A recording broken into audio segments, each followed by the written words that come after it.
That is discipline. Selfish. No joke. We're legitimate. Fucking do that? Then do it. Do it 100% because I'm trying to. We recognize that we are limitless.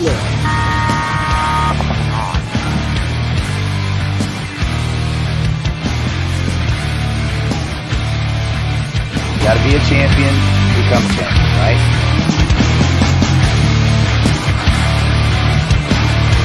Winning is a habit because we create habits that lead to good execution and success. Welcome, everyone. This is episode 60 of the Coaches Show. I'm Coach 125 of San Diego Dynasty. And with me, as always, is my friend and coach of Red Legion, Ryan Gray.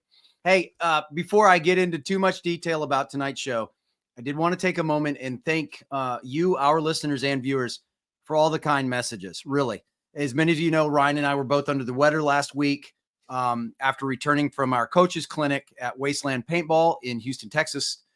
Ryan powered through, but unfortunately, I was laid low and was out of commission for approximately 7 days. To all who sent messages, again, thank you. Those messages and your thoughts, your prayers, well wishes, good vibes, they're all greatly appreciated. So thank you. Okay, tonight, our special guest is none other than professional paintball player Marcello Margott, also known as Princess, of Edmonton Impact.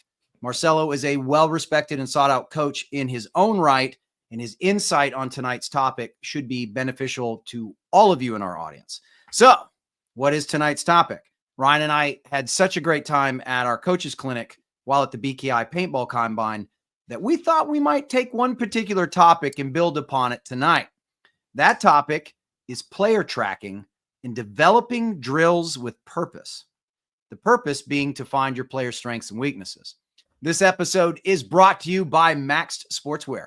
If you're playing the NXL or a regional league, please contact Charles today for contingency details. Trust us, it will be well worth your time to reach out. Remember, for all your custom paintball goods, and now some contingencies, get Maxed. And BKi, the best knowledge in paintball. If you want to elevate your game, join BKi. New platform and content is on the way. It's very exciting stuff. I can't wait for you guys to see it. Use code COACHSHOW to let them know you heard it here. BKi, where you can quite literally learn from the best one-on-one. All right, if you're a manufacturer, brand manager, store or field owner, and would like to support the show, we need you. We have a new pricing structure for 2025, and we're pretty eager to discuss how we can partner with you. Please contact Ryan, right, through our social media channels or Ryan at thecoachesshow.live. All right, Ryan, let's talk a little bit about what you and I did for the coaches clinic at the Combine 2 weeks ago. What do you think? Yeah, let's do it. Let's bring Marcello in while we're talking about this. He was able to kind of jump into a few of the pieces we talked about there. We also have limited time with him tonight. He has just had a really long, grueling kind of weekend practice, doing some tester formats, which we want to talk about briefly with him as well. And then we'll kind of circle back and get into some of the, deeper dive of the content with kind of player tracking and give the coaches some tools and players, because I think it's really important for you guys too to have some tools where you can really track yourself. Where this came from too, I know you and I talked about it a little bit while we were before the Combine, and then going to the Combine and kind of seeing the way they did the drills, seeing the way they do the tracking. There's already kind of a foundation laid where players can kind of see where they fit in, because all of those scores from the Combine drills are right there online. But we're going to show you some ways you can develop your own tracking systems, and then also understanding when you're developing a drill, what key components are really important. Excellent. Excellent. We've got a live chat tonight as well. Look at that. Everybody's popping off. Welcome, everyone. And by the way, Scar, Ryan, do we want to adjust this real quick? Yes, I just saw that. And that's exactly what we're talking about. So this development piece that we're talking about with you guys tonight is all spurred from conversation with Laurie and Anthony, and then also listening to some of the professors this weekend, Ryan Greenspan being one of them, and listening to kind of how passionate he was about a few of the topics. We believe exactly what you're talking about is the right way to create a linear designed program that has some moving pieces, because it'll be important that if you don't necessarily have an airball field but still want to do the drills, there's a way to do it.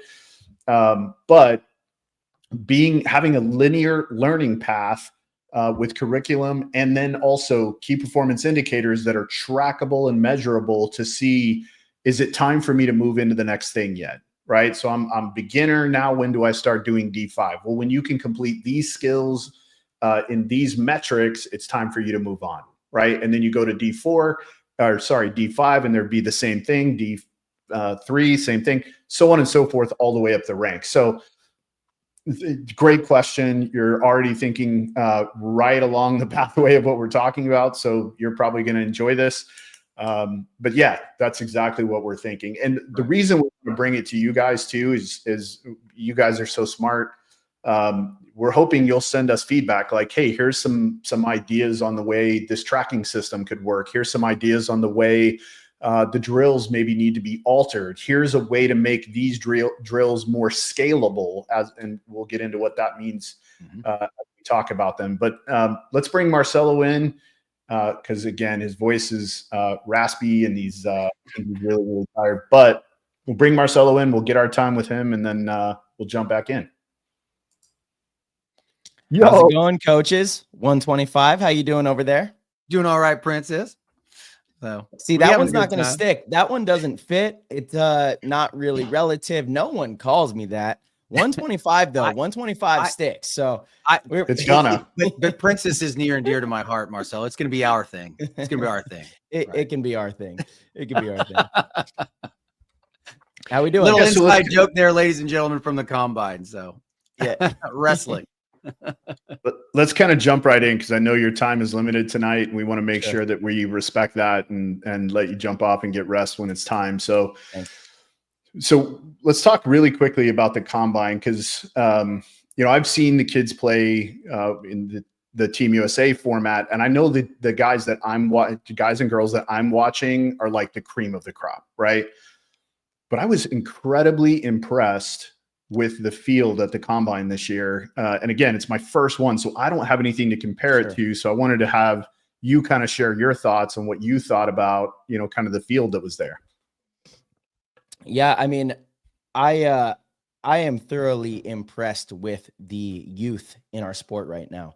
I believe we have 63 U16 and U19 eligible participants, which is the most we've ever had. Last year we had, I believe, 40 total. And that was a big jump from the year before. So each year it seems like these young players are coming out and impressing us.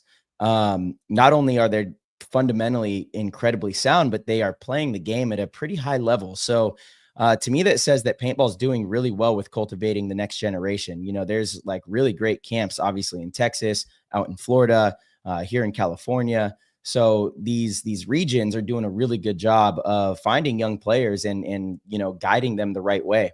I think BKi has done an excellent job with providing that platform as well, to where we now have like a base set of drills and skills that, are measurable, that you can come and actually be scored, be graded. You understand what you need to work on to, achieve, good scores within these drills. And, a lot of that is, all of it pretty much is credit to Lori and Anthony from Boston Paintball and what they've done with Team USA. That opportunity alone for these kids to come and have a chance to represent the country on the main stage over in France at the end of the year is very alluring. It's a great honor, a very difficult thing to achieve. And, there's a lot of hungry players for it. So, and it's one of the coolest things too, are the amount of females that are getting into the game and, are incredibly young and coming out to these things and showing out. Actually, I believe, one of the U16 eligible players, Hadley, is a female, and she got an invite to the U16 tryout. She played so well. Awesome. Yeah, she really was great. Cool to see. Sharp. She was great. Mm-hmm. I like one of the things you said there too, talking about a foundational set of drills, right? That are set up in a way that they're sort of separated by skill base, right? So we have something that's a really good foundation where there's scores that are published that people can go back and look at year over year over year, which we'll get into when we flip back into that topic later. But that's kind of the piece that we have to kind of build from, right? So we got to make it a little scalable as we go up the ranks. And I think that those drills and watching them run the drills was great. It was great. The only thing I didn't love was the running and gunning drill starting from the start box and shooting targets right in front of you. I didn't love that, but I think there's ways you can do that a little bit differently to make it a little more in-game relevant. But all the other ones I thought were really, really good. Well, how so, if you don't mind me asking? What part of that? Yeah, starting from a start station with your gun against it and then shooting a target right in front of you instead of away from you, right? Like, whereas if that was a big brick that they were starting from and they started behind it, where they're coming out shooting a target, where it's more relevant in game in a position that they would be moving from, right? Like if we're shooting off the start box, we'd be shooting at 120 feet, right?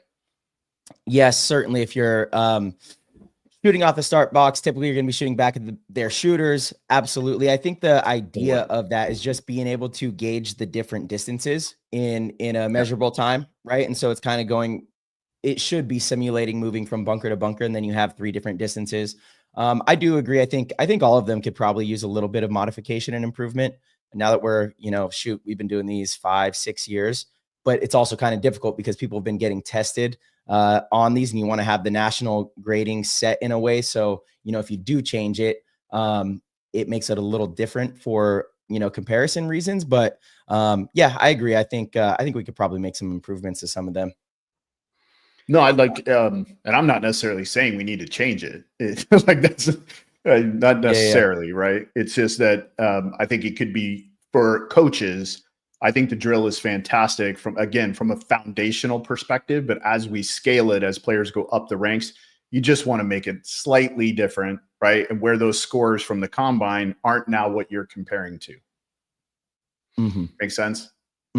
Yeah. I want to hop on that a little bit. I do love the fact that obviously foundational. I love any type of foundational training, right? I like to build. Let's square this away, then let's build on top of that. And I think what I love about the fact is that this combine, yourself, Marcello, and Anthony and Lori and everybody involved have created, like you said, very specific drills that are measurable and scalable. And to your point, Ryan, I do agree with you that particular drill is not in-game specific. However, it is foundational in the fact that it's eye tracking, right? And it's a basic gun skill set. Very similar to a gauntlet almost if we were moving forward instead of lateral. So there are ways that we could adapt this, but for what it is and what it's meant to do, to measure, I think it's really well done. I really love the specific. Help me pronounce this word, guys, because I've got a Ricola in my mouth right now. Thank you. Specificity. The specificity of these drills. The special 50? That's right. Let's go 125. Get it together. Special 125. All right. But that being said, I think the drills that were chosen and are used to measure are so well adapted to what you guys are looking for. There are some suggestions I think many people might have. We all have different inputs, but I think what you've got here is incredible, and it's a great foundation. And I just can't stress that enough. Yeah. It's great. Yeah, absolutely. Yeah. So Christian actually is kind of prompting the next thing, and we'll just briefly kind of talk about this because I'm sure it's going to be talked about on lots of the shows. Says, evening, Marcello, how was the format testing this past weekend? Anything you can report back on? Anything you loved and what you didn't love? I didn't love anything. I just got to be honest. Okay. And look, I do love that we are trying new things. I love that we were able to get 4 of the, top level teams out there to actually test these formats. What I don't love, and it's just my personal opinion, is I don't believe that is what we need to do in order to bring our game to the next level. I believe wholeheartedly that we need to do a better job of showcasing what we have. I understand it's a complex game and it's really difficult to film, and I understand all those things. The conversation I've continued to have with people recently is, you sit down and you watch a football game. Yesterday was a Super Bowl. The football game itself is an hour long, but you sit down for about 3.5 hours because there's commercial breaks. There's ads, there's interviews, there's halftime. And what's happening at halftime is a bunch of analysts are talking about the game. They're showing you instant replays in between each quarter. You have on-field interviews. You have interviews with the coaches. It's an entire production that keeps you engaged. You have these great graphics that pop up and give you statistics of a player, in that quarter. You have a whole production that is giving you information and telling you about the game and keeping you engaged. We don't have that. When you're watching on Go Sports, I don't even know what a penalty is for half the time.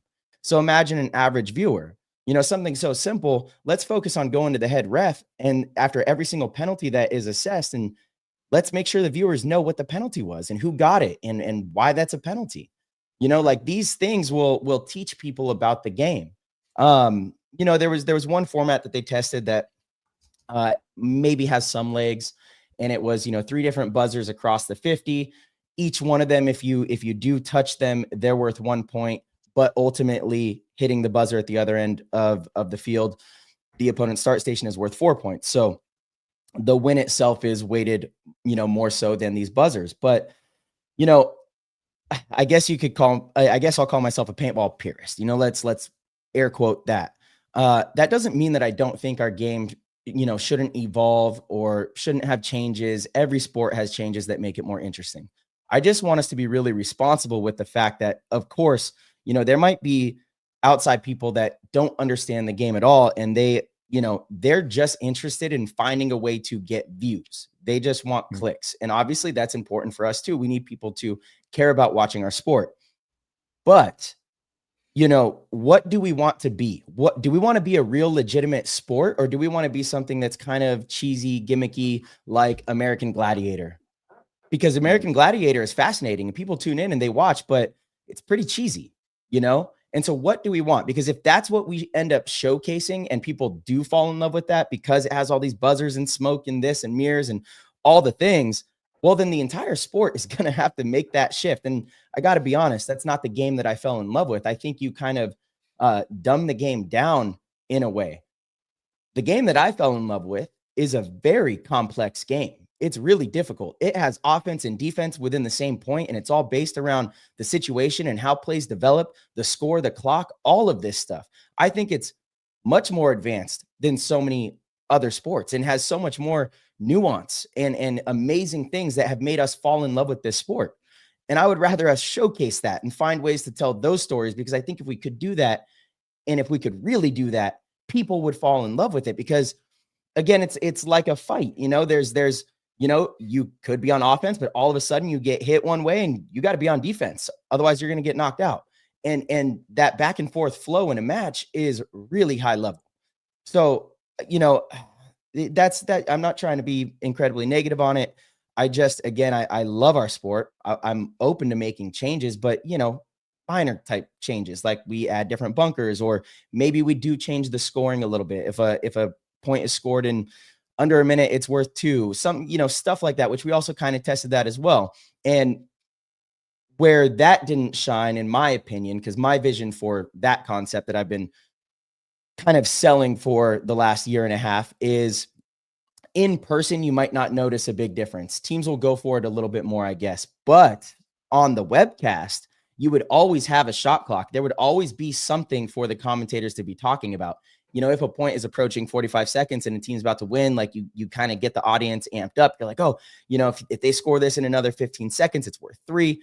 It would keep the stream very engaging. These other sports, they build the game around the show. Right now, we are stuck trying to make sure that the game can fit into the league, right? It's kind of backward. And what's good for Go Sports probably isn't what's best for the NXL and vice versa. And that's just the reality of where we are. And I understand, like, everyone is trying to do whatever we can to make this thing grow. I just don't want us to turn into something that is not the game that many of us fell in love with. I think a lot of players would probably give a lot of pushback. At the end of the day, we want players to enjoy playing it too. I will say there was a little bit of fun to that first format. It was kind of the only format that I thought was worth putting more time into. I think a lot of the people there felt the same way. Some of the concepts, the attack defend thing. No, that was the worst one in my opinion. Okay. Yeah, that was the worst one in my opinion. So the attack defend was basically you have 2 5-minute halves, and one team is on defense, one team is on offense. The defensive team cannot score a point. So even if they win the point, they don't get a point. You can only score when you're on offense. Now, this wasn't really well thought out in my opinion, because all that means is on offense, why not run to every 50 off the break? And if you lose 2 bodies, the rest of your guys just run off the field and you reset. So you're like, okay, that point was 15 seconds, but it's a no point.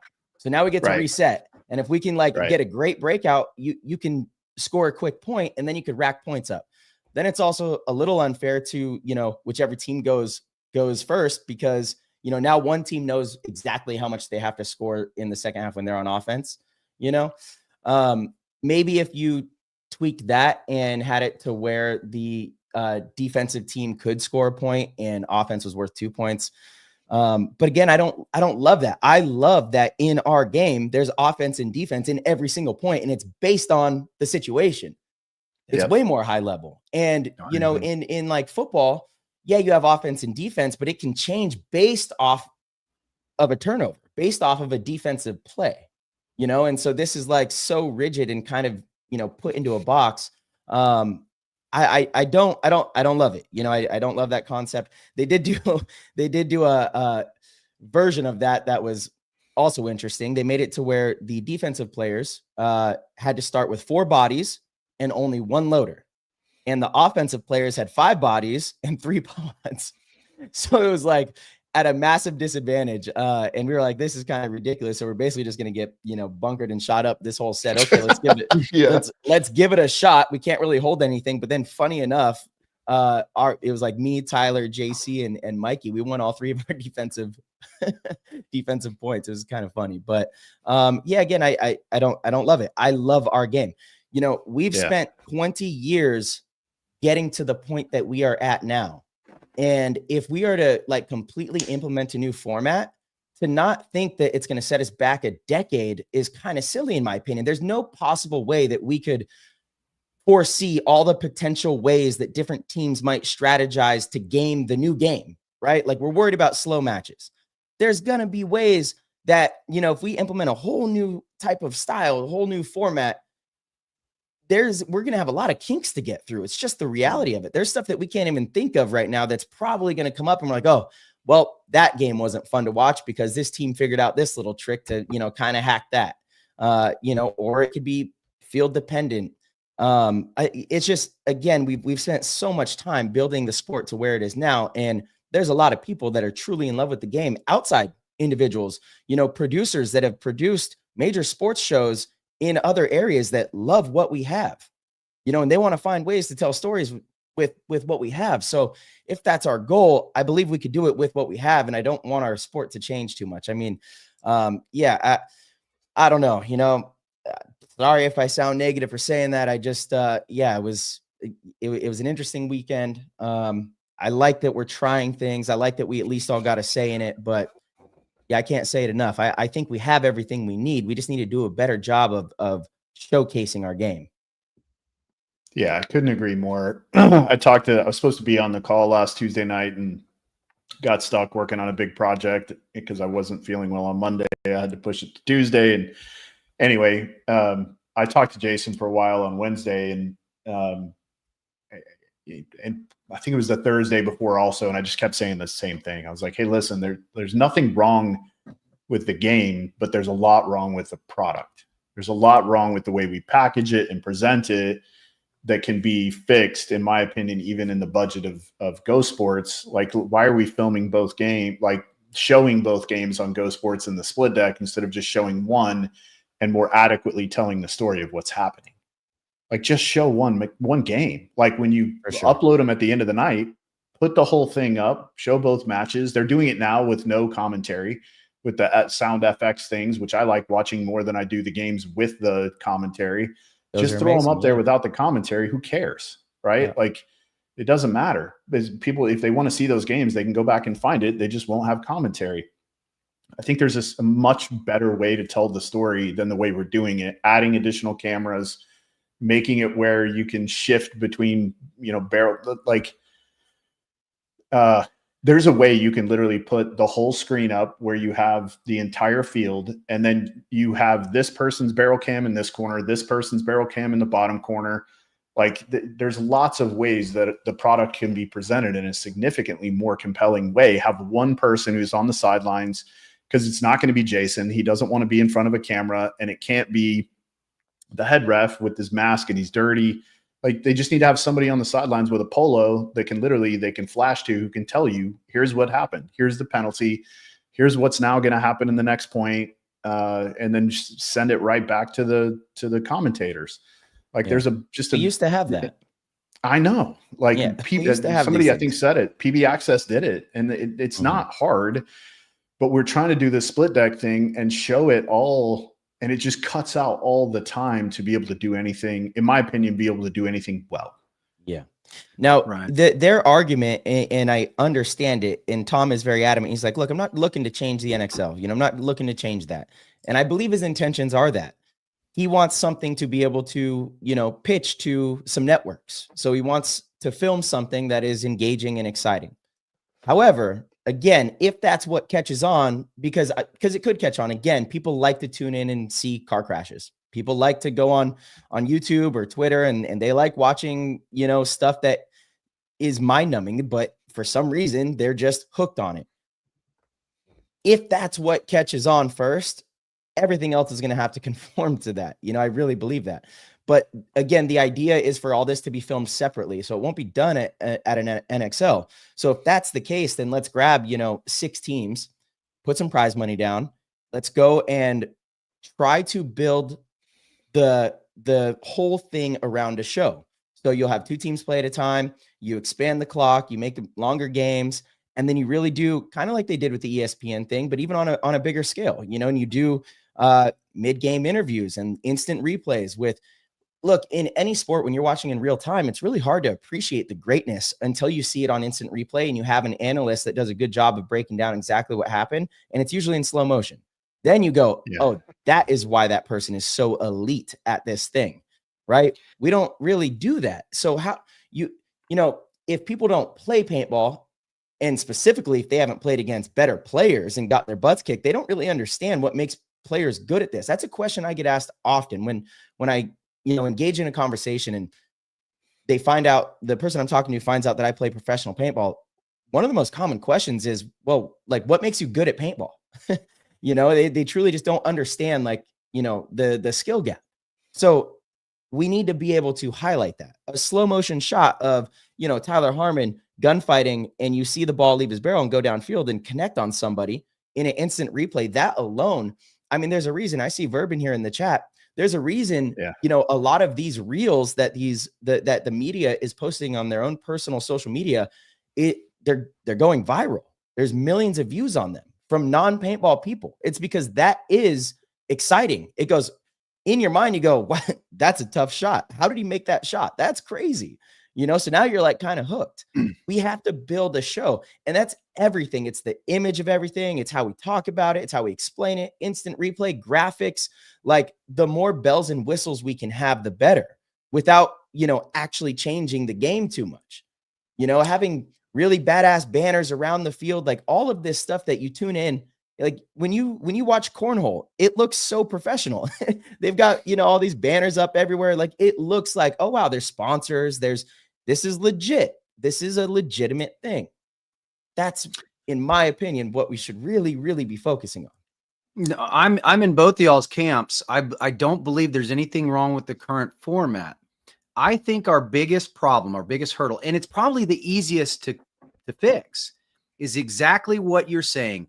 The articulation of the game, right? If we can have analysts, right, legitimate analysts who are able to speak in layman's terms to explain what just happened in the slow-mo replay of how that game was just blown open, and they're able to Mhm. articulate it in a professional manner and explain what just happened and why it happened, and then have that sideline person saying, yes, was just in the pits. This is what the penalty was for. And this is what they were trying to accomplish when they did this, blah, blah, blah. Boom, boom, boom. Right. The articulation and the analysts, the problem is finding the people who can do that role consistently and throughout the entire day. But it should be easy enough to fit it into the production. I agree with you. I think the production, I think there are ways to fit this within the existing format.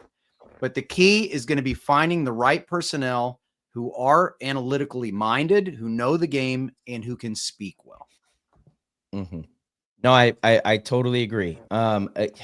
Again, I would love to see us attempt that first before we decide, okay, we have to change everything. Let's really give ourselves a fair chance at doing all of these other things that make the sport digestible. Right. Like I forgot who it was. I think maybe it was Tony Romo in one of the playoff games. It was the start of the fourth quarter and the game was kind of out of hand. And the fact that he even said something along the lines of, oh, well, this game is over.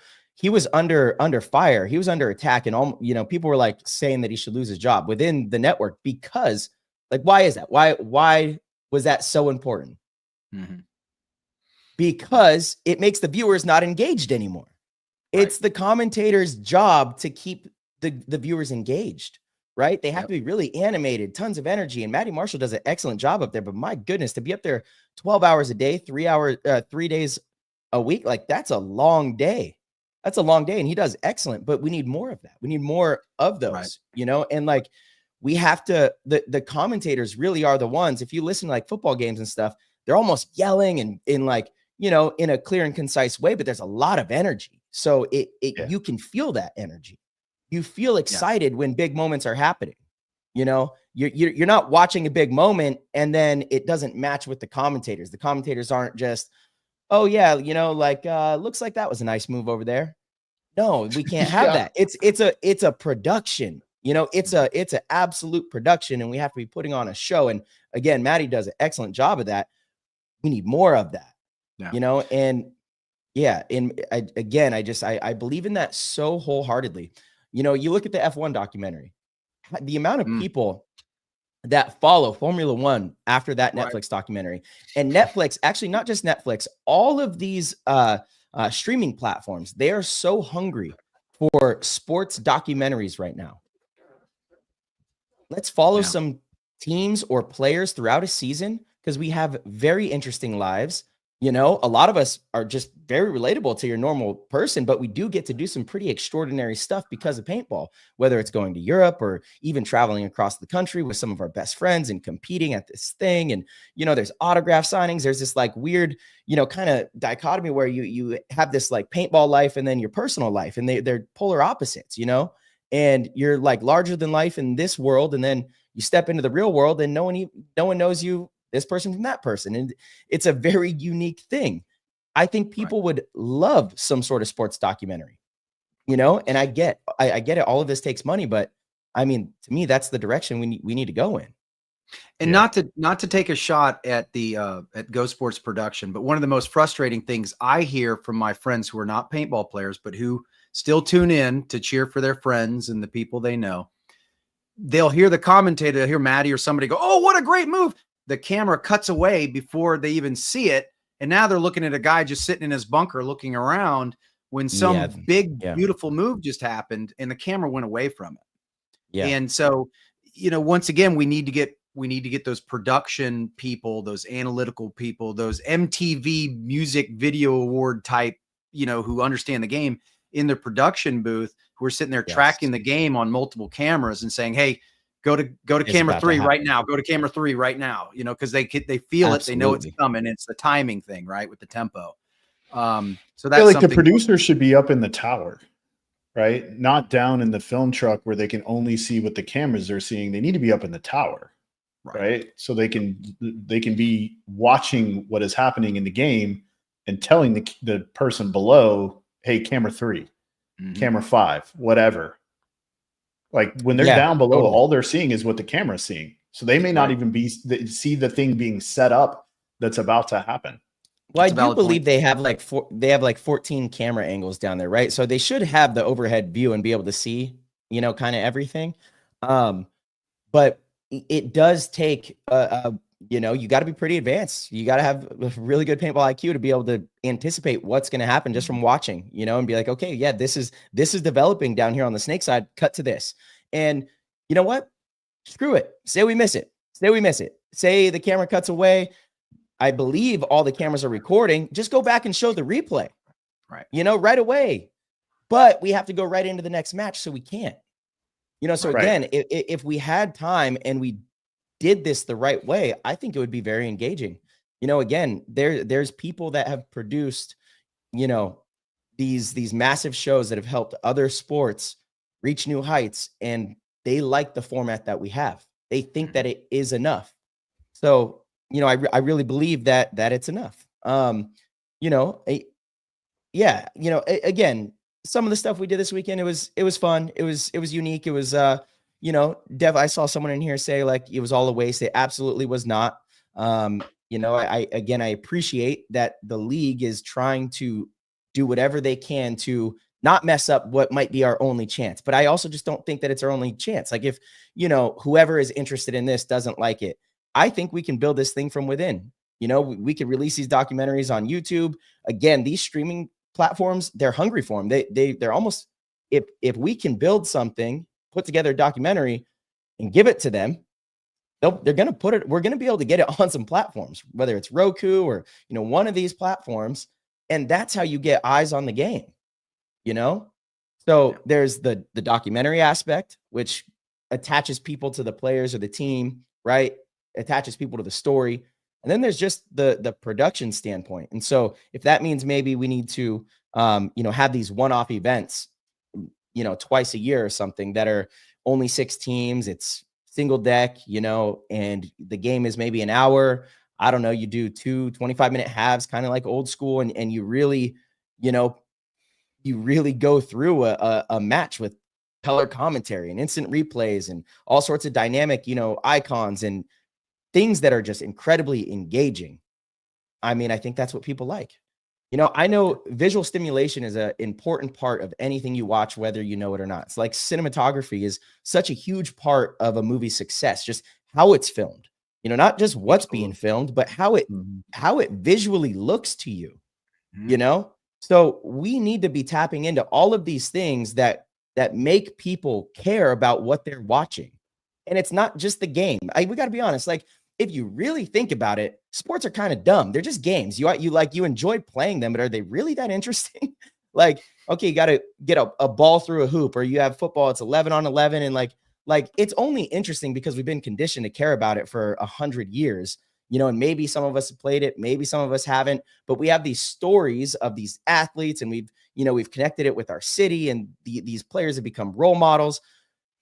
You can gamble on it. Like, all of these things make the game interesting, but objectively, like, is it really that interesting? I don't know. And then the format argument, here's my counter to that as well. I mean, I have a lot of counter arguments to changing our format.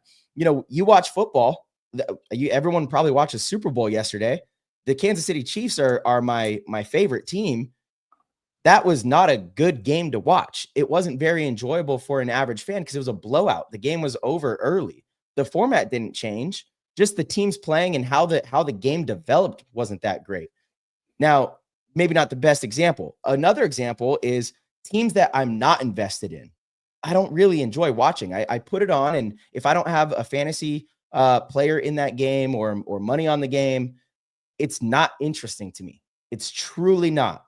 It is not interesting. But if I have some money on the game, or I've got, a couple receivers in the game, my quarterback's in the game, or it's my favorite team or one of my favorite players, I'm like glued to the screen because I want to see how they perform. I want to see how they're going to do. I want to see if I'm going to lose $100 or make $100. Like these things are what make people care about sports, and it's not rocket science, So like I believe we're so far in the right direction. The league, everyone has done a great job of pushing this thing forward. And like all these things are kind of coming to fruition. We have the great award show that's going to be in Tampa. That's an exciting thing. I wish we would have had more promotion of that after the fact from Vegas. Like, why were there not just tons of videos put together of that blasted everywhere? Because that was so badass, so professional. You know, we have that again here in Tampa. Amazing. We're going to cool locations. You know, the venues are beautiful.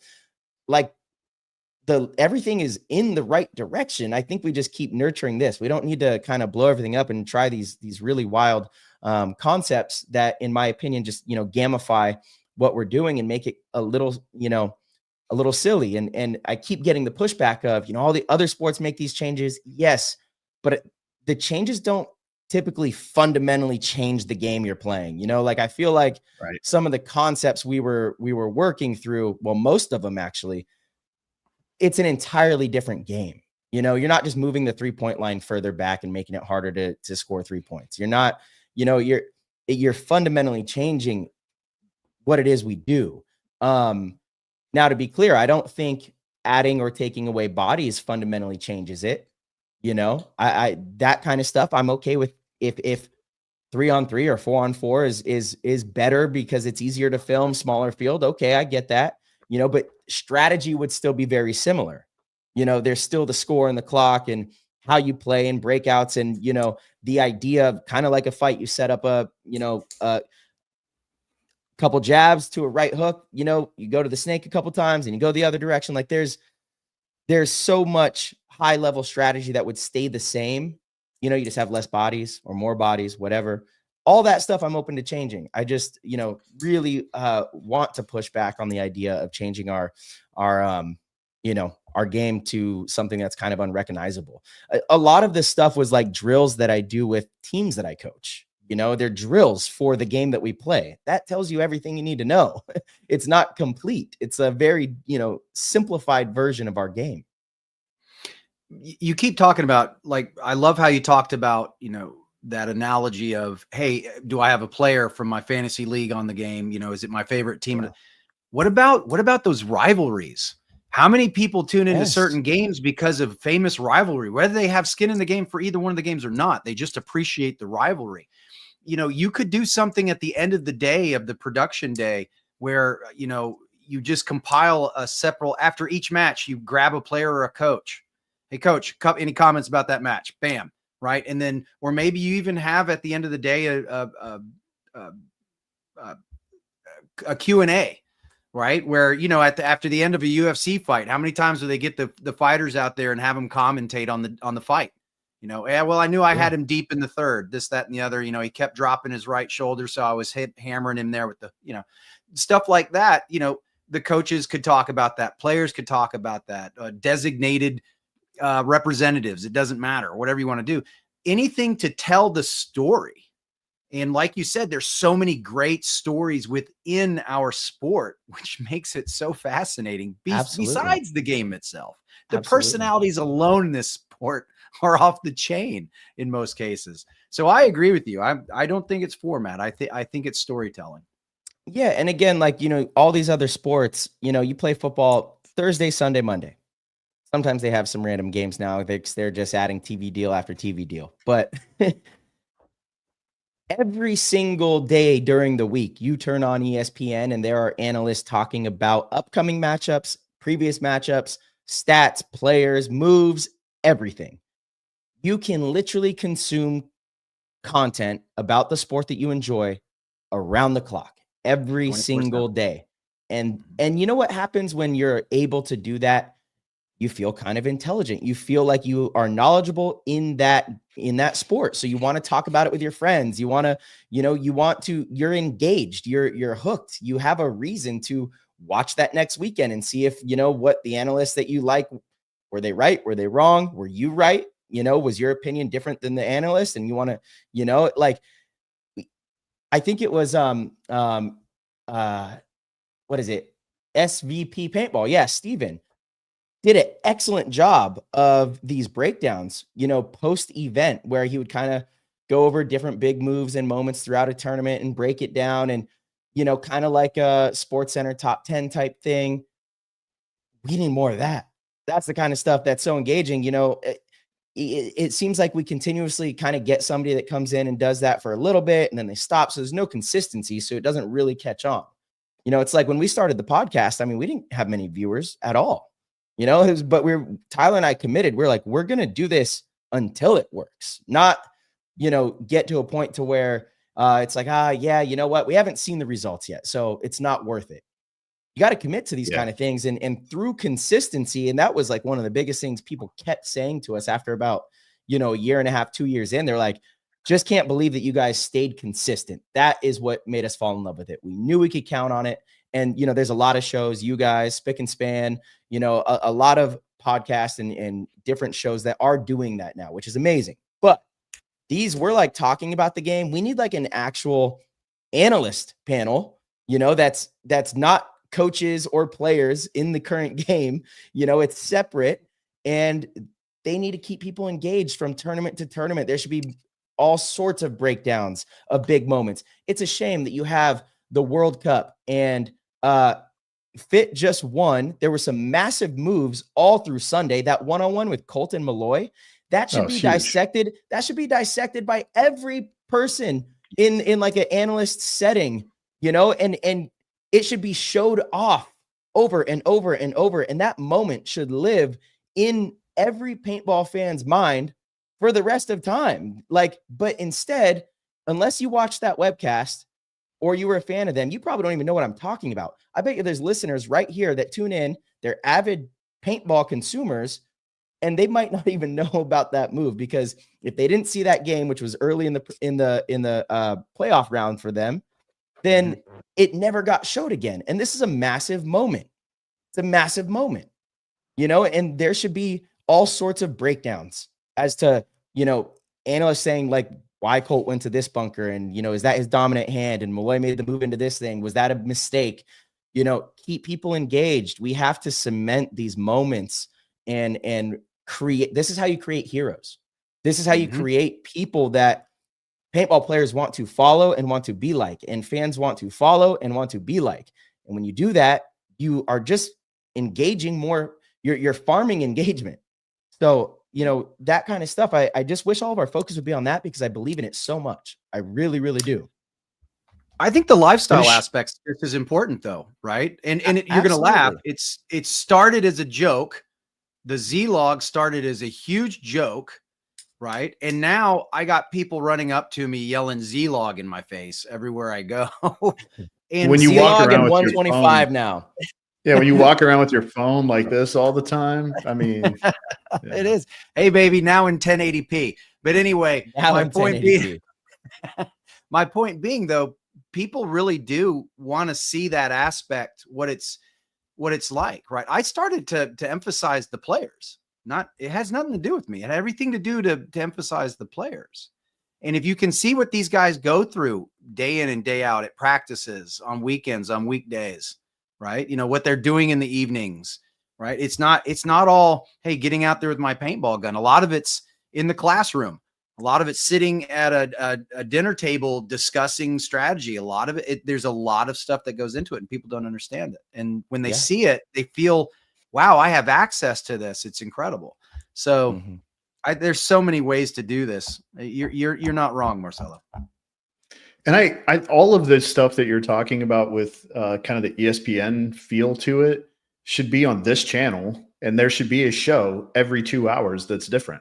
Correct. Every 2 hours. And maybe some of it's not all the analyst stuff. Maybe it is those lifestyle things that you're talking about, which I kind of have a different, and I don't know if it's a different view as much. I think it's the team's responsibility a lot of times to promote that type of content on their own and really put those things together. Like Verbal does that for Fit. Yeah. I saw people in the chat talking about Fit Life. I watch it. I watch that because I think it's cool. I think it's fun to watch what those guys are doing. I know what they're doing because I'm down there all the time, but I still watch it, right? One, because I want to support what they're doing, and I think it's critically important.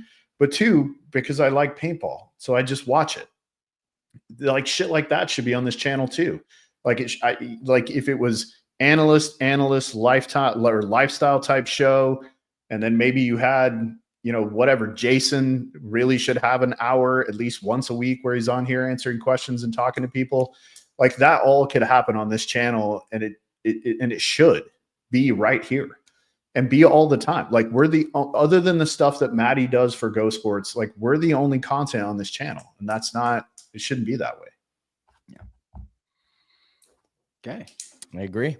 I think that horse is perfectly beaten into glue. I do want to touch on one. I think the most important thing you said there that I took from it was build a show, not a format. Yes. Build a show, not a format. Like that is the kind of the keynote to that whole deal. Right. Yeah. And I totally agree with you. Like I keep trying to tell Jason, like, hey man, there's nothing wrong with our product. It's the packaging. It's just the packaging, man. Like right now we have kind of a really cool thing in a really ugly box. That's it. Like it's just not packaged well, and we need to do a better job with that. So, and to Jason's credit, because I had that conversation with him too. He's like, I agree. You know, I agree. They're kind of stuck. You know, they're kind of being pulled in two different directions, and I get it. You know, I feel like they probably don't want to miss an opportunity. And you know, they're doing what they believe is right. I just I have felt this way for a long time with our game, and I will never stop saying it until we truly go down this path and it doesn't work. And then I'll sit back and say, okay, let's try something completely different. But until then, I cannot, you know, agree that I think we need to completely change what we're doing. Yeah. Love to sit down and have just a programming discussion for this channel. You know, just start throwing ideas out onto a board. Yeah, right. You know? Right. Let's just start hitting them, right? Yeah. Let's just start hitting them. I mean, you need people that are willing to, you know, donate the time, but who knows, maybe the channel ends up growing so much through through, you know, sponsorship dollars and ad spend and all the different things. Maybe, you know, you can get paid to do that. Yeah. You know, but yeah, like it certainly is time. It certainly is effort. It certainly is all these things. You know, you got to be able to, you got to click. And I mean, Darren from Go Sports has been absolutely phenomenal. Always, like anytime you need a clip to break down, or he's got it for you. He will do that. You know, and that's extra work for him. But you know, it just comes down to like actually being willing to do the work for a little bit and see if it can gain traction, which I believe it could. Speaking of which, real quick, Little G from the Bean, thank you very much. And thank you, Scar. It was very kind of both of you. Rock on with your bad selves. So what'd they do? Did they give a donation? They gave donations. We don't get a lot of those here. There we go. Oh, you get those too. I forgot about that. See, we don't really do the live thing on PTG. We're missing out on some donations. Yeah. So excellent. Nice. Yo. Anyway. This is good stuff. I'm probably just going to throw out a couple of titles for some show ideas tonight. Just write them down and, you know, send them on into Major League Sports and Jason and everybody, and just say, hey, what do you think? What do you think we could do with this title? What do you think we could do with that? Simple ones, like let's do a top 10 moves. And again, I've seen individual creators do stuff like this, and whether it's on their Instagram or like the Paintball Entertainment guy, he has done a great job, made some really great films. But again, it should be on like one of these channels. And so maybe you guys bring these creators in just so it's a central place that everybody knows they can go to get the content. That's how you're going to get the most views. And that's what we need. We need numbers. I already wrote it down because it's going to have to be something that Mike and I will have to probably manage. Like we'll have to go find the people, tell them, hey, here's what we think, and then go and like we'll have to get them before we even sell it to Kevin and Tom. And sure, honestly, they're not going to care. They want activity on this channel as much as any of us do, of course. But it's like finding the right people who are also willing to do a lot for not a lot. Right. And that's the hard part is you got to understand, like, you know, like for Mike and I, this is a passion project. Like we don't make a living doing, like we don't make any money doing this show. We do it because we love it. Hey, that's I saw a $5 donation up there. Yeah, that goes to Major League Paintball. Oh, what? You guys don't get none of that? Oh man. We do get some. Yikes, boys. We get some indentured servants, Marcello, indentured servants. Hey, listen, Mike, once you reach, 145 pounds, you can start negotiating for yourself. Well, see, I'm there, by the way, just so you know. I'm actually at 146. But damn it. I like the 125. It has a ring to it. So Yeah, and again, it's one of those like, and I agree with another thing that you said earlier too, talking about the cart before the horse, right? It's like we're going in the right direction. We have the right setup of people and personalities. Like there's no reason to try to change everything when what we have is good. We just got to change like one thing, right? It's like let's not try to change everything that's going to potentially set us back for 10 years, right? Like just change, and it's not something that has to happen overnight either. Like there's small changes that can be made now and can be made cheap. Like I bought a Bluetooth microphone that you can literally turn on and off, that you put on your lapel mic. You turn it on and off. I think it was like $20. Yep. It's $20. Same. And it's like high def, blocks everything else out, but your voice, like, anyway, we have beaten this to death. So let's sure. But so, you know what? I think I just think it's also such an important conversation because totally. I do believe there's a massive responsibility with what we choose to show to people that don't understand paintball at all. And they're just looking for, again, they don't care about our sport like we do. And by they, I mean these TV networks, you know, and people that we're talking to, they don't care about our sport like we do. All they care about is, can we provide them a product that, you know, will get them some good ratings on, you know, Wednesday night? You know what I mean? That's all they care about. So we have to be really responsible with the idea of letting them dictate what our game looks like. You know, like, is it worth it? Is it worth it? You know, long term, no. Yeah, exactly. So we have to be careful with that. And so that's why I've been, you know, on this side of the fence with it, and, you know, have kind of spoken my mind about it. It does not mean that, you know, I'm like anti the establishment. I can't say it enough how much I love the direction the NXL is in, and everything that they continue to do, and the opportunities that they are like bringing to the table. It's amazing. We really do need to be responsible about a massive change like this. Yeah. No, responsibility is key. It really is. You can't just have anyone doing anything. Right. It's like I've always said, you can't just hand a clipboard to somebody and now you're a coach. It doesn't work that way. So. Yeah. Well, speaking of that, let's talk a little bit about the coaches clinic we did at the Combine. Loved it, guys. You guys crushed it. Yeah, you got to experience some of it, and lingered around a few times when we got on some topics that I think you found engaging. So one of the big things that we kind of went through with the guys, and we ended up doing it a little bit differently than I wanted to do it. We were going to put up my iPad to the giant TV, and we were going to, as a group, kind of create some drills around sort of three key components. One had to be measurable, and we wanted two key performance indicators, two KPIs that we could measure. Each one had to have two, and then it had to be reasonable, right? So whatever the skill level that we're trying to measure, it needed to be reasonable for that skill level. And then it had to be scalable. So if we're D5, but our team is growing, we wanted, or maybe we're a program that has 3 levels of teams. Maybe we have a D5, a D4, and a D3, and it had to be scalable. And so what we ended up doing is I gave each group, I split them into 2 groups, and I gave each group 3 layouts, and they had to create 3 drills. One for kind of a snap shooting drill or bunker address thing, one for running and shooting, and one for off the break. Mm-hmm. And then we came together and they had to kind of explain their drill, what was measurable, what was not measurable, how it was scalable, was it reasonable? And it was really cool. Like they did a great job. Right. Great job. So we have a few of those, and I'm going to show them, and first of all, you'll laugh because I told them you can't use the Combine ones. I want you to go with something different, right? Because we're at the Combine. We walked out, watched some of the drills. I'm like, don't use what you're seeing out here. Use something different. One of the running and shooting drills is almost identical to the Combine drill. So I'll put it up. He just copy and paste it and change a few things. Yes. Yeah. Kind of. I enjoyed this. I enjoyed this because this was an opportunity for them to come and then sell us on it. Right.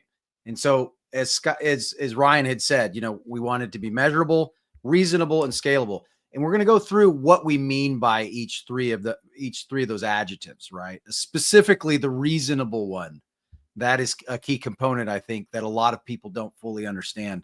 And I had an opportunity this weekend to have that very conversation with some coaches out at Prime Paintball this past weekend. So, all right, Ryan, I want to get that in there before you fired off. Yeah, no, it's okay. So here's 2 of the drills. This one is the running and shooting. That's down here on the low side.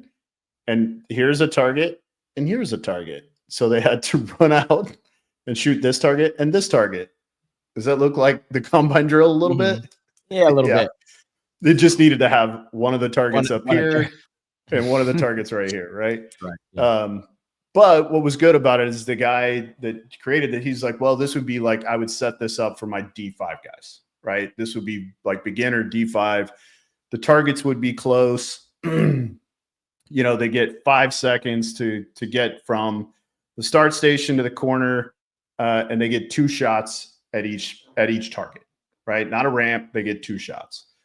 So they had 2 things that were measurable: time and accuracy, right?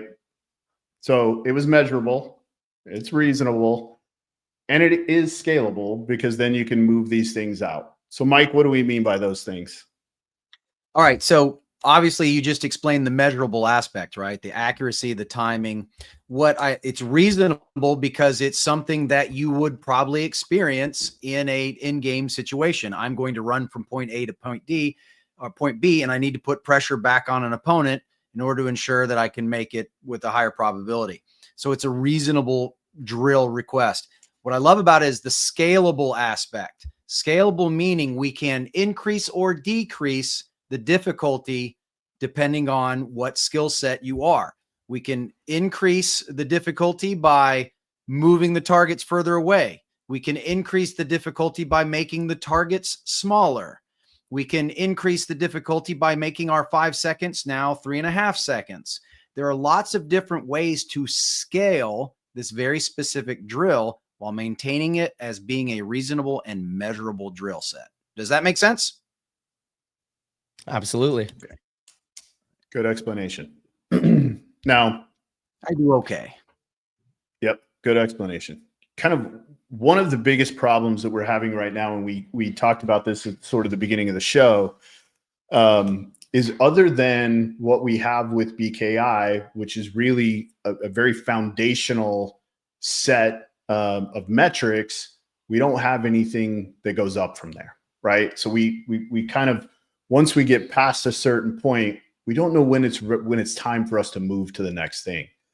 Marcello, do you have like some thoughts around kind of what a program might look like if you were to design something that was going to be set, or let's use the combine drills, something that was going to be set around the combine drills, and I'll bring this back in a minute, set around the combine drills that we could scale up, like as a player is moving up through the ranks, like what would be the score that you would expect someone to get on the breakout shooting? I got to be honest, I'm not too familiar with the score. I stopped keeping the scores. That's right. Yeah, the last 2 years I no longer grade because I'm there for Team USA, so I'm actually not there for BKi. But yeah, so I do know, I'm pretty sure we broke a record for the snake drill at this one. It was like 12 seconds, something like that. Or was it the lateral slide one? It was the lateral slide, I thought. Like Yeah, somebody it was did like something 48 47 seconds. Yeah. Yeah, 47 seconds, yeah. 47. It was fast. Yeah. It was fast. And okay, yeah, and then the fastest one was the fastest one for the snake drill was 12 seconds, but that did not break a record. And that one's kind of tough too, because obviously the terrain is different at each park. So if the turf is a little more slippery, you slide further and you kind of shave off a second or two. But yeah, so as far as the time goes, yeah, I'm not great with that, not gonna lie. But you would understand an aspect from dealing with something we really want to do with BKi, and something we spoke about at the beginning. It's not necessarily a belt system or a certificate system, but it's like that. We're trying to determine how we're going to do that. Before you advance past the DeFi level, you must be able to complete these specific steps well within these measurable KPIs. Once you're able to do that consistently, then you now unlock and open the next level of D4. And so that's our concept we're going with. And we feel that that is quite easy to do. And watching this weekend, seeing the 10-year-olds and the 11-year-olds out there doing these same skill sets that everybody else for the U16 and U19 were required to do, I think this is very doable. I think this process is very manageable and very capable of making some kind of foundational system that can build upon each thing until we get to and recognize, hey, what would it take to the bare minimum to be considered a D2 level player? That kind of thought process. Yeah, we would require, D2 semi-pro, pro players to actually do these drills as well and create that standard so that we know exactly what that looks like. I will say this from what I'm watching, because, Anthony and I are in the towers. We're going back and forth. We're watching all of these drills because we're scouting to see who's going to get invited to the formal tryout for the, USA youth team. And sometimes to me, it's not all about score. It's about how these players are moving. Sometimes that can tell me more from a coach's perspective about a player's ability. Again, what was I talking about with, formats? People are always going to find a way to kind of trick the system. The running and shooting one is a good example. Often players would just skip the first one. They would pull up and shoot the furthest one because that was worth the most. Then they would come back or just completely disregard the first one and then finish the run. And like at the very end of the run, kind of stop and hit the right target. And as I'm watching that, I'm going, can you really run and shoot? You got a great time, but can you really run and shoot? You're not pulling up in a fluid motion, shooting the first one, shooting the far one, and then the third one. Whereas another player might be a few seconds slower, but he's doing it in a very fluid motion, and it looks like an excellent paintball move. So from the Team USA standpoint, these are the types of things that I'm actually looking for. And I do believe that it's a little bit of a hole in our system when we're talking about grading, with actual numbers, and I don't quite know, how to fix that other than being really strict with that. Like, no, you can't choose whatever target you want first. And that is supposed to be our standard, but sometimes it doesn't get implemented, and we have to be better at making sure that it's always a fluid standard with that kind of stuff. Because if you can cheat the system just because your score is really high, doesn't mean, it doesn't mean you're doing it right. Well, so that's, and I love that you said that, because that's really important to kind of the discussion around what we'd love for this to be is really, number one, for coaches, and number two, for if a player decided, I'm going to cheat my way through these drills on BKi so that I can rank up faster, they're only cheating themselves, because as soon as they go try out for a team, the coach is going to say, no, they'll be exposed. You can't run and shoot. Yeah, you can't run and shoot. You're stopping, right? Yeah, totally. So, yeah, I mean, it's self-regulated. Like nobody, I'm not, when I get up and go to the gym, by the way, I PR'd this morning on something that I haven't PR'd in like 10 years because I'm old. And that was but nobody was there to write that down for me. Like it's me against me, right? Like so if a player chooses to cheat their way through the system, they're just robbing themselves of the opportunity to really learn the skill, right? So what we're trying to figure out though is again a way to make a more linear system so that a player knows, like if I'm here in BKi, if I've done these drills and I've watched these videos, how do I know if I've mastered this thing at this level, right? Like what are the metrics that I should fit into in order to go to the next level, right? So I do the running and shooting drill and my score is X and my time was Y.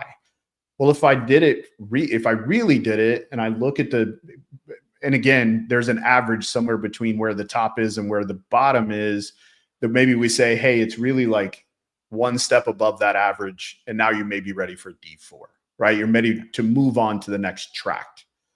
Maybe, right? Again, we're just trying to conceptually discuss, like, what does that look like? How does it work? Can we even do it? Right. There is one other aspect. This is just outside looking in, and this is by no means a criticism, but the one thing I think the current system overlooks. We focus so much on the individual skill set. We don't focus any on how is that player coachable and how is he in a team environment. And you've got to understand there are objective measurements and there's subjective measurements, and coachability and team orientation, those can be subjective in some instances, but I think there are certain elements you should be able to check off that lead these elements to a thing. Because I don't care if this kid can sit there and have the perfect time and he hits all his first shots. If he's a jackwagon and he's toxic to the team, well, I don't think he's helping the team. For sure. So, you know, there's stuff like that that I've been thinking about and how I can weigh that. Yeah, but I'm just talking about specifically from a skill-based thing. Like, again, 100%. Once a player goes and tries out for a team, that's a whole different animal altogether. We know that, right? Mm-hmm. But what I'm talking about is, like, I'm working with a guy right now with Red Legion that literally I've had to start from completely from the bottom. Like, your foundation is wrong, your feet are wrong. When you're snap shooting, it's wrong. Like, you're not pulling your gun up off the box correctly. You're starting in a crouch position and standing straight up to shoot the shot. Why are you crouch? Like, we're literally all the way. And by the way, this dude has played pro for 2 years. 2 years he's been in the pro division, and foundationally everything is a mess. His bunker address is a mess. So we're having to go back and rebuild all of those things. So that here's a guy who's played professional paintball for 2 years, and everything like foundationally is bad, right? Now, the bright side is he's incredibly coachable. He listens. He's a sponge. He's very receptive to change and understanding why he needs to change. So all of that is I'm learning as I'm coaching him, but I didn't have to know that when we started. Does that make sense? But if he came in with all those great skills already, and now we're able to work on really high level stuff, that would be way better. It would be way better. And you guys have watched enough divisional paintball that you see it. You see guys playing in Division 2 that when you watch them, you're like, you're really probably a Division 4 player. You have 3 or 4 other really good guys around you.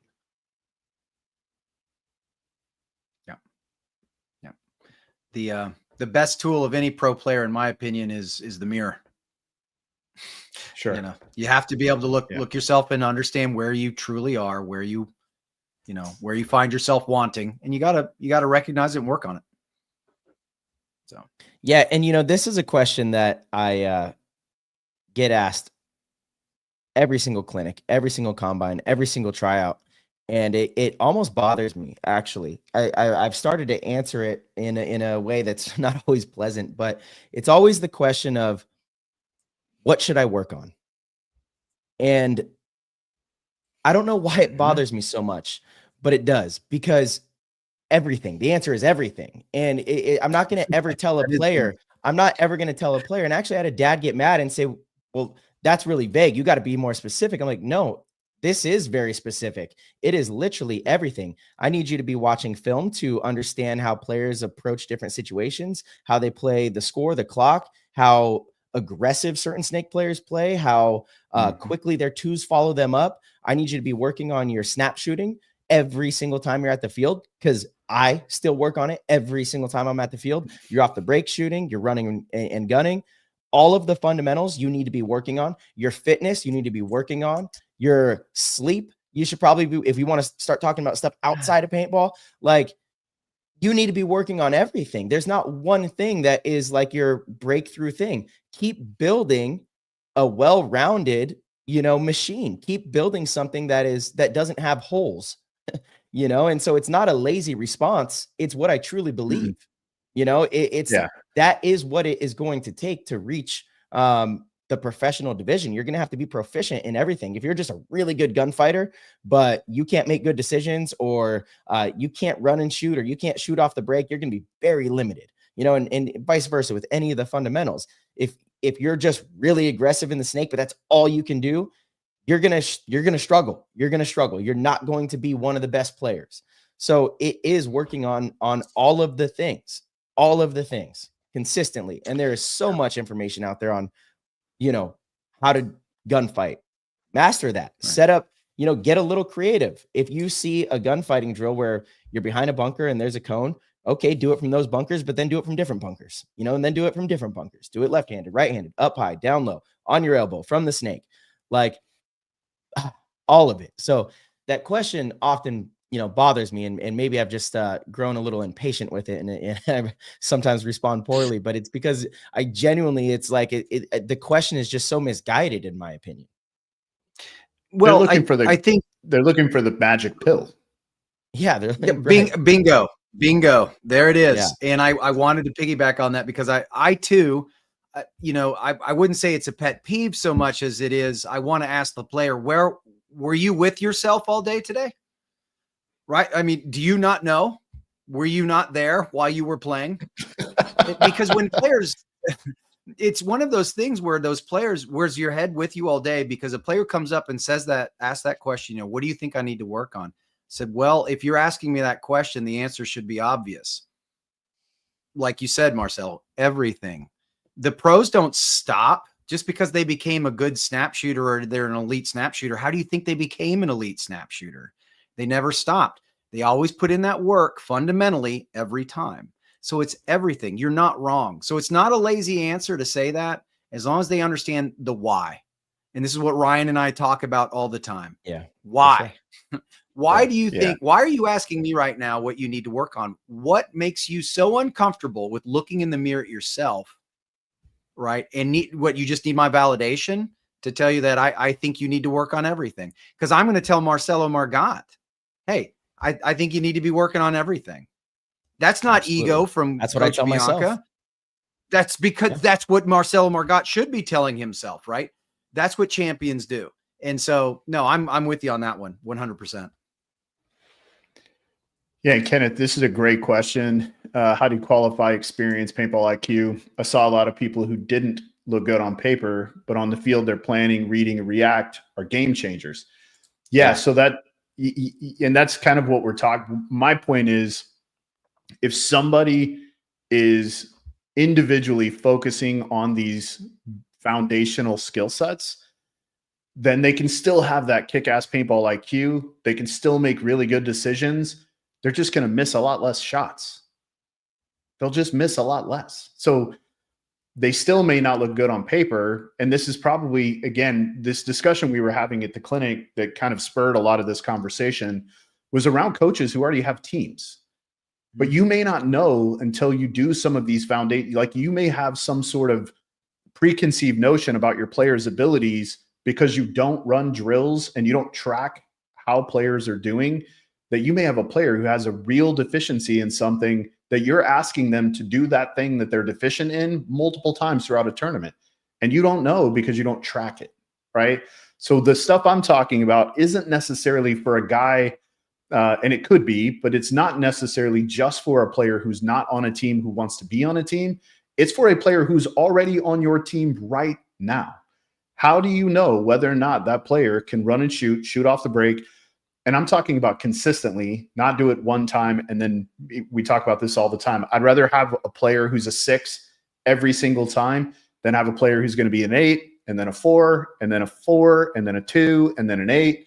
Like, I want a player who's consistent. If you give me 4, 5 6s, well, I want 4 6s and 1 8, but like, give me 4 6s and 1 8 because I need somebody to drive the bus, right? So give me a really smart guy who doesn't miss shots. Yeah.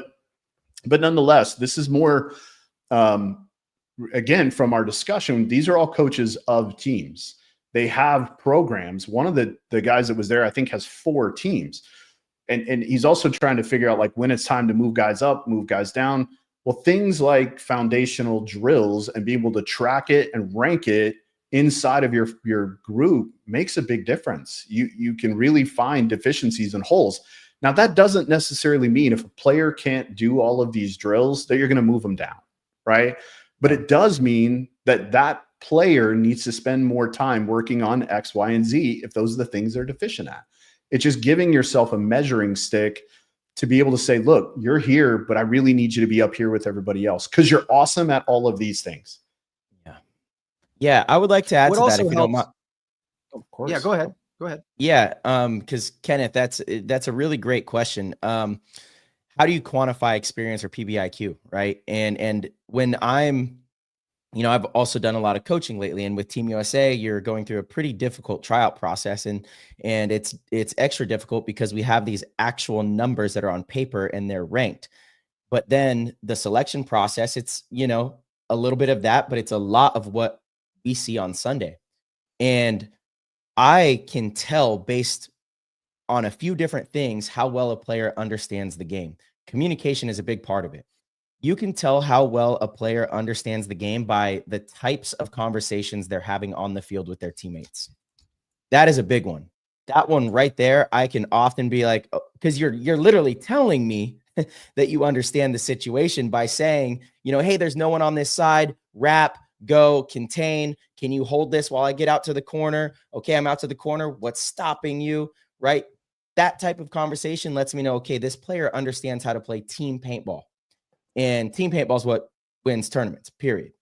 That and knowing what to look for when a game's breaking down. So, again, if one side shoots a player off the other side, say you shoot the snake attacker, does the player that's on the snake side that's wide, do they just look inside and let the next player fill out? Or do they understand the importance of containing that? There's all of these things that, it's about read and react. That's what I'm looking for. I'm looking to see, okay, you have your breakout, something's going to happen. And when that something happens, do you understand what to do? Right?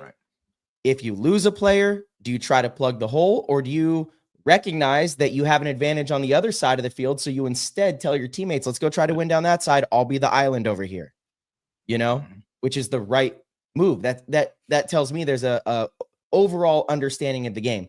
If you are the attacker, are you going into snake one and looking cross, or are you trying to get down the field and apply pressure, which helps your team? If you're the two behind your snake attacker, are you trying to shoot people, or are you asking your one the whole time, how can I help you? I'm protecting you. I've got you. Here's where they are. These things let me know that you understand the game of paintball and how it's played, because there is a formula of how this thing is won and lost. There are percentages, and if you play the right way, you're going to win more often than not. You don't want to be too rigid. Sometimes you got to break the rules, but I need to know that you know how to, the rules in the first place before you go breaking the rules. Right. So when I'm watching situations develop, and I see how you respond. Do you lose your teammate and then just turn your back the other way? Or I love this one. You're in the 40 snake and they're in the 40 snake, and you're gunfighting down the wire, and then you decide just to look inside and turn your back to the ocean. And let that player come and bunker you and live, and then win the game. Like, that tells me that you don't understand the importance of the tape dominance there and where the threat is. That player is right there. Like, that's a pretty big blunder, So these things reveal themselves naturally in 5-on-5 paintball and in different drills that we do. And I'm able to understand whether or not how your role should be played. And again, a lot of it comes through communication. A lot of it comes through just your reaction. Do you make a quick fill because, you lose a body, and that's your small window where you can capitalize and get out and regain some dominance? These are the things that I'm looking for. And Anthony, and I'm sure you guys as well, when you're kind of gauging how well a player can process the information on the field. Yeah. Totally. It's uncanny how often we have that snake war conversation. It's incredible. It's uncanny. It doesn't matter. Every weekend I get, hey, go, you got to walk over there and remind them, hey, why are we looking inside when you have a threat asset 2 bunkers away from you in a cake? Yeah. Right. Yeah. So that's one. Number I normally 2, ask, I do want to. Oh, go ahead. Go ahead. Sorry.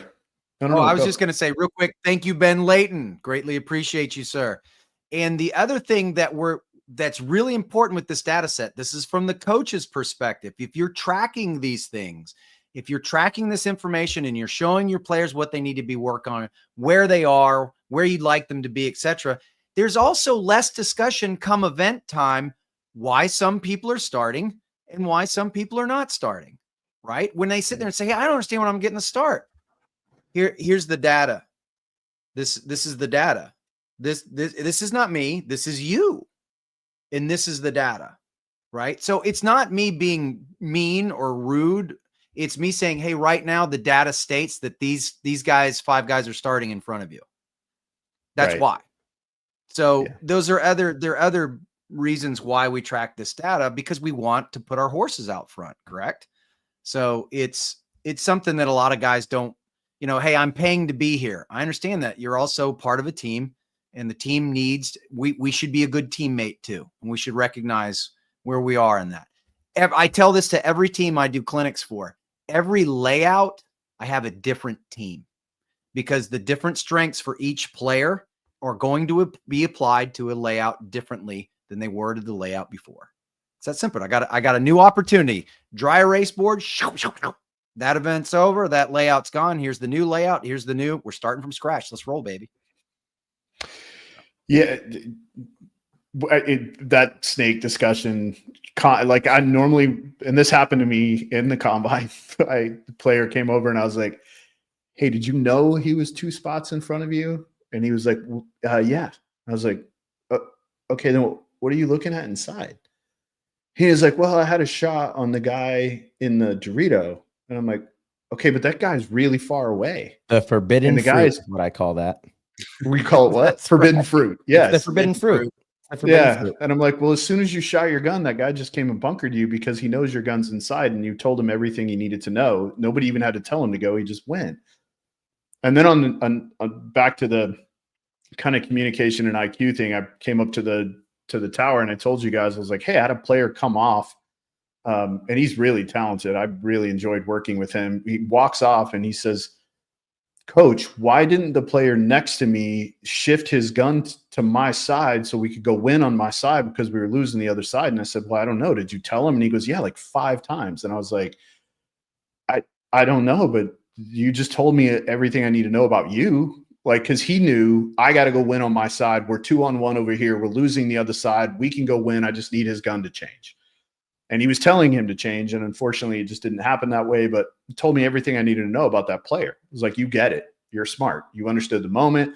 You knew what needed to happen. You tried to make it happen. And unfortunately, and he tried. He got up and went and unfortunately got shot in a gap. And but he got it. It's a big deal. So like, again, a player like that, and he also shot a lot of guys. So I knew he knew how to shoot his gun. But if I had like tracking on all the guys and I knew what they were really good at, I probably could have positioned them a little bit differently, because we were Saturday doing the coaches clinic and not out in the camp.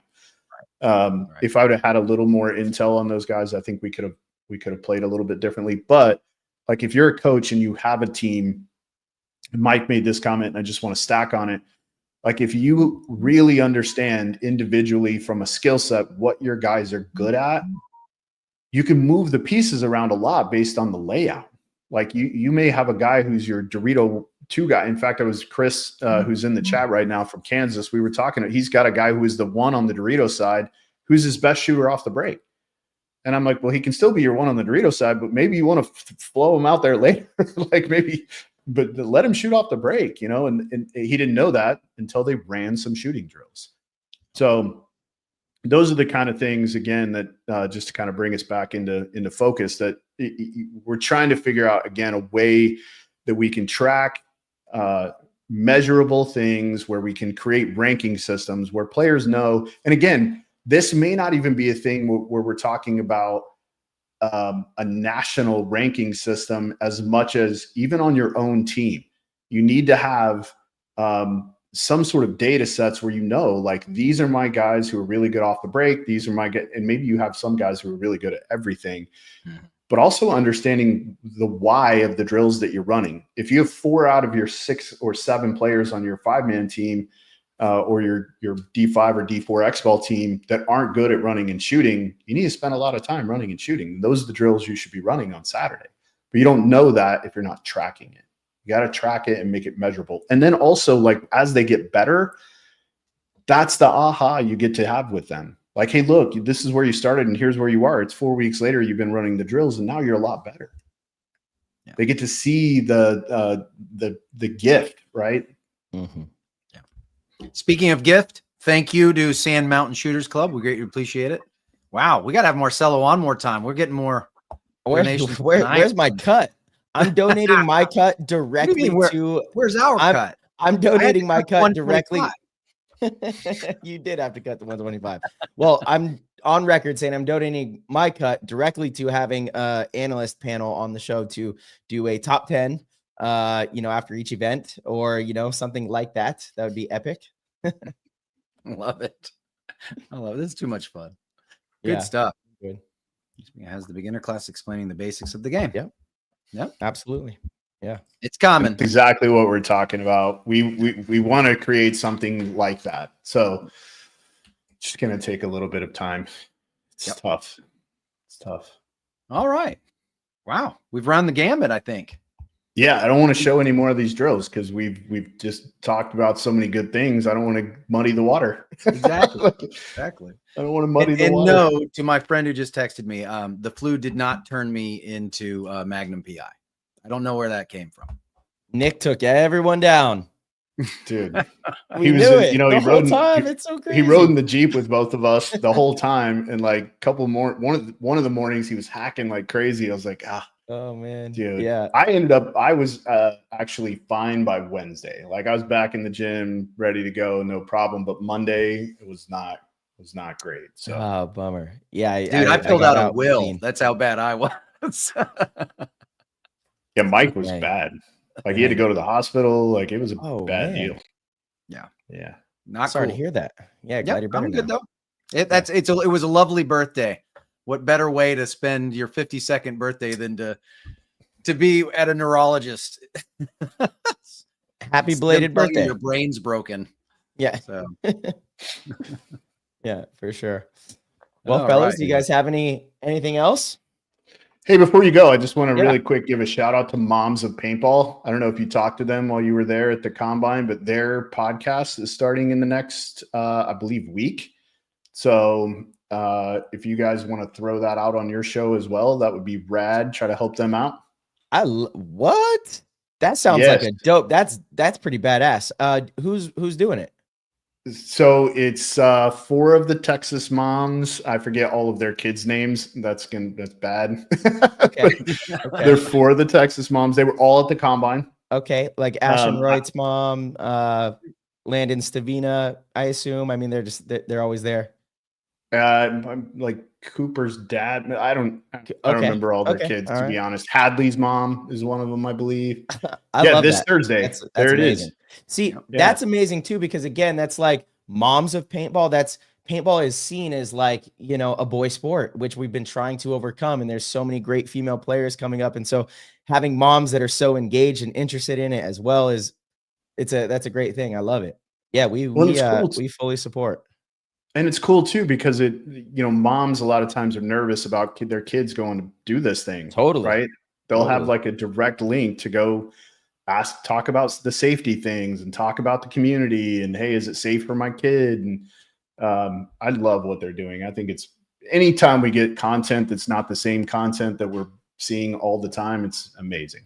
Right. It's amazing. Right. I agree. Now that's it. You want to go to bed? Yeah. Down. Yeah, I'm ready. I'm ready too, guys. It's a long day. Well, thanks again for giving us your time. We really appreciate it. And your insight was fantastic. Yeah, always a pleasure talking with you, gentlemen. And again, like I said, love the coaches show that you guys did. Seemed like you guys were in there for 6 to 8 hours. And every time I bopped in, it was a pretty great segment. So for all the listeners, if you guys do get a chance to go to one of these at an event or something, you should definitely go. I was able to sit in and learn some stuff, and it was a good time. So nice job, gentlemen. Even you, 125, even you. Thank you. I tried. Yeah, it was supposed to be a 5-hour clinic, and it was ended up being. You guys just kept going. Yeah, because it was so good. We were like, we don't want to stop. Like, let's just keep going. I love, one last thing before I get off here, but I really loved how both of you approached, that conversation with earning players' trust. And that's something for coaches. Yeah. If there's coaches listening to this show, one of the most important things that you need to understand is that your players don't have to listen to you just because you're the coach. That's not really the way it works. You guys are teammates and you need to earn their trust. And if you can do that, you will in turn earn their respect, and it's going to make it a lot easier to implement your systems and have a culture where the players want to play for you and where people are bought in. And it's something that I, continue to do even with the U16, U19. I approach every single weekend with these teams that I work with as like, okay, if I believe in a concept, I need to make sure that I do a good job explaining it in a way that makes them believe in it so that they trust me. And if I can do that, then we're going to be good. We're going to be on the same page. But if I can't just expect them to take me at my word because I'm their coach, even with however, many wins you may have as a coach or a player. You have to earn an individual's trust over and over and over and over. And that's part of the coaching process. And it's probably one of the more difficult parts because it looks a little different with, each player and each personality. But I love that you guys spoke on that because it's so important. And it made me kind of think of my, small coaching career that I've had so far. And I believe that's been a huge part of the success, is getting players to buy in by treating them with that respect and going into it with the question of how can I earn their trust, and what do I have to do to earn that? Not, I expect that. So I thought that was a really good takeaway. Yeah. It's one of my favorite topics when we do these things. I really enjoy that conversation. Absolutely. So. Excellent. Yeah. Spoke on the wheel, guys. Not the hub. Yeah, absolutely. Yeah, man. Thank you, buddy. Thank you, guys. Appreciate it. All right, Marcello. Thank you. Man, wow. It's always great having Marcello on because he's such a wealth of knowledge. He brings such a great insight to these things. And it's that was a good conversation, man. I enjoyed that. Well, and it's passion, right? He's so passionate about, like if he can rant about something, that there's passion behind it, right? It's 100%. Not ego, it's experience and passion. And it's always fun to, especially when we started talking about the format stuff, I already knew what direction it was going to go. So I definitely love that. Hey, and by the way, thank you guys who are sounding off in the chat about the clinic. Ben, actually, I believe AC is going to be when we're going to do the next clinic. So we did at the Combine, we actually did 102, 103, and 104 because we had so much time. I'm trying to, Mike and I'll delineate through which one we want to put up. But I believe AC is where we're going to do the next coaches clinic. But we're actually, if we end up doing 102, then we will include players in that too, because they can get a lot out of it as well. So we'll kind of see how that goes. But again, so I want to invite you guys, coaches and players, like if you have some thoughts around like what would be a good tracking system, like we're trying to figure out a way to make this thing where we can create this really linear, very simple, foundational, basic thing where we can track players. And again, it's not us tracking them, but create a system of key performance indicators where players can kind of track themselves through this momentum. And again, it's not about like what skills they need to have. We kind of know that. It's really how do we collect the data and put it out in a meaningful way so that people can self-regulate, right? They can say, okay, I'm here. It's time for me to be here, right? And then it also creates a database of players that coaches can go to and look. Like if I need a 3, I need a guy who communicates really well and shoots well off the break. I want to be able to go have a place where I can go and say, hey, there's this guy who's, in Dallas who does those things and he's not on a team right now. Right. And their email's right there and you can go and really use it. Again, more like the Combine, right? Where we can go in and make yourself available to teams that way. Anyway, I've got a lot of ideas around. I'm just trying to clean them up. which is bad because when my brain starts going on stuff like this, it's hard to slow it down. So I get it. yeah, I Oh, love paintball. I can't help yeah. it.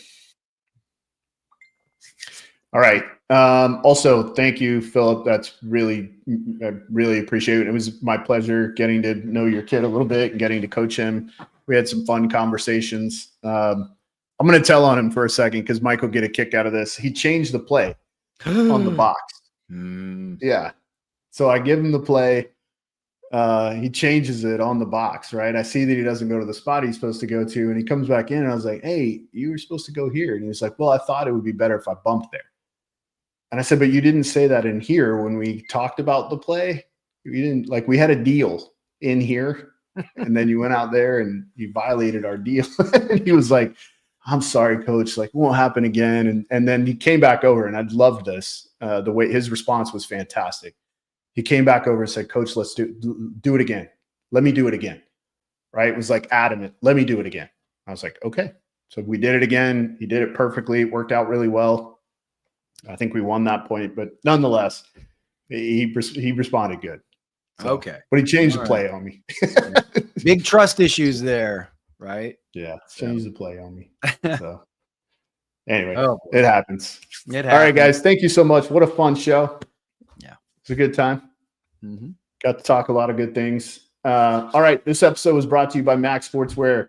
If you are playing the NXL or a regional league, contact Charles today for contingency details. If you want to elevate your game, join BKi. New platform and content is on the way. Use code Coach Show to let them know you heard it here.